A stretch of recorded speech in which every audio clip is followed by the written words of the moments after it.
Minister, apologies for not being here earlier. I was actually at a shared island conversation that was organised by Young Fine Gael, and I thought it was it was a brilliant conversation. And I think the more of these conversations that we have, the better. I'm not interested in shutting down these conversations. I think it's good that we as an island begin to really see and engage in conversations in the north and what's actually happening in the north, and that can only bring good things. The more we talk, I think the better things get. The Cathaoirleach will know that I have a saying that for me it's not if you want a united Ireland, but what kind of united Ireland do you want? And I think that's one that we work for, not one that we win. And I think that it's on all of us to, I suppose, work for reconciliation and work for the relationships that were there as part of the Good Friday Agreement and work together. And I want to focus on how much we as an island need the protocol and that it is worth fighting for.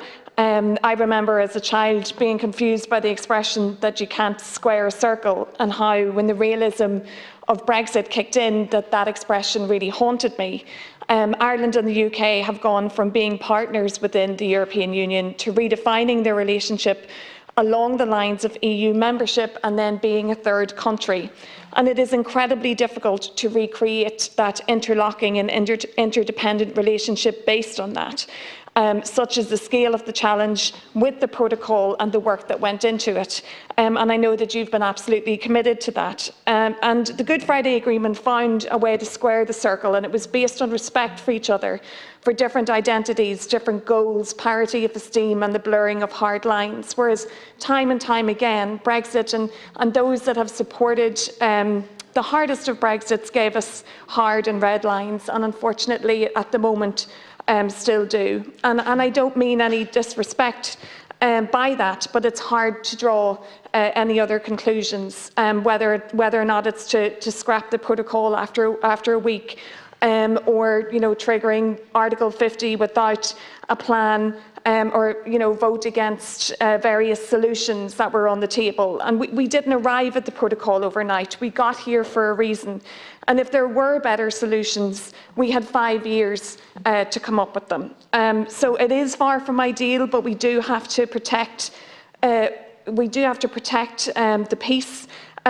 We have to protect from the worst case scenario, a hard border on our island, a visible trade border on top of an invisible border. And that's not to say I don't understand where unionists are coming from, but I think and I firmly believe that you also understand where unionists are coming from, and that you approach this with the flexibility and the compromise that is absolutely needed.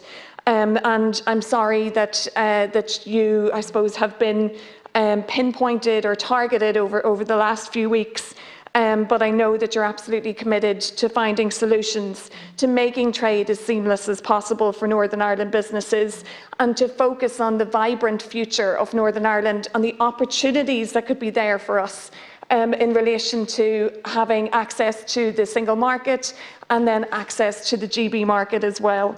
So Brexit changed everything, the protocol didn't. But some things will stay with us forever, and that is the need for us all to get on, the need for relationships, whether they're east-west, north-south, or in the north. Whatever happens, whether it's Brexit or constitutional change, that's just the way things are. And it's just sad to see that trust has been eroded, and that things are played politics with. From bridges to devolution to legacy or withdrawal agreements. We still have to stand firm and know our own values and always try to build the trust. And I suppose that's what I admire, your commitment to that, that you never give up, that's first and foremost in your mind, building the relationships for the future. And I hope that that is something that we can all learn from. Thank you.